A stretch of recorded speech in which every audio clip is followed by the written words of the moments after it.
from the history, we've got the far future with some new stuff happening in Deadzone. Ben, what can you tell us about this? Cool. So Deadzone's getting itself a new campaign supplement and additional stuff with Outbreak. And this actually introduces a new faction into this, which is called Mazon Labs.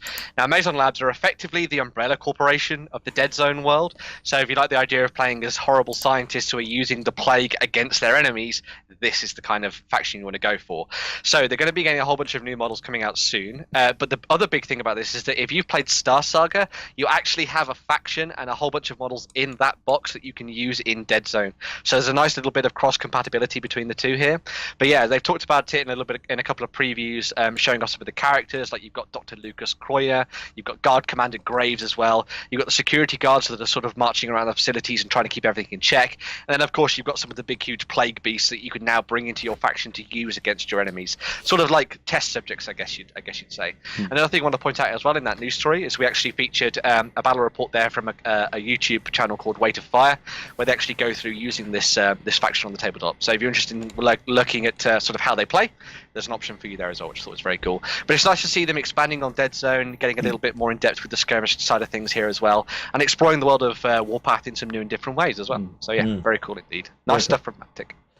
Just to quickly remind everybody, one of the prizes we're giving away is actually a Kickstarter copy of Star Saga. Oh yeah. Well, there you go. So you might be getting something to work with this, yeah? Yeah, keep an eye out. End of the show.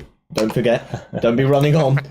Now, I'm really interested in this new faction, actually. I don't know, there's something about playing that sort of shadowy organization that appeals. And seeing the model for Dr. Lucas Coiner, can you bring them up there, Justin? Oh, yeah, sure. Yeah. I assume this is the guy up the top. I believe it's the guy at the top with the mechanical arm. Yeah.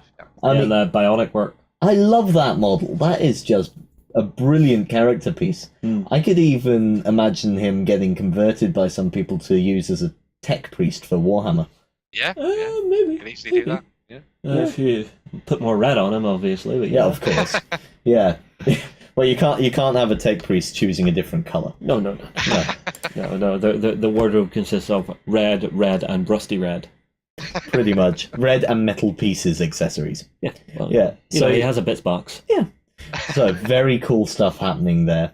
Have you played Deadzone much? I've played bits and pieces of it, different iterations. I got a game in with Ronnie years ago now. It's a very tight tactical game where I remember one of the games I played against Warren. He was cheesy as hell. No. He grabbed blue tack. What?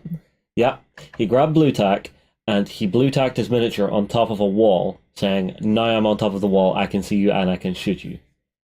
If it don't sit on its own, you can't play it that way. I am sorry, but I do not like games like that.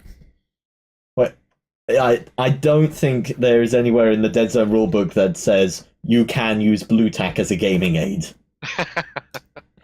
It must fit and stand in a position. So I think Warren might have been... he was hunting for cheese that day. Yeah, bending the rules a bit there.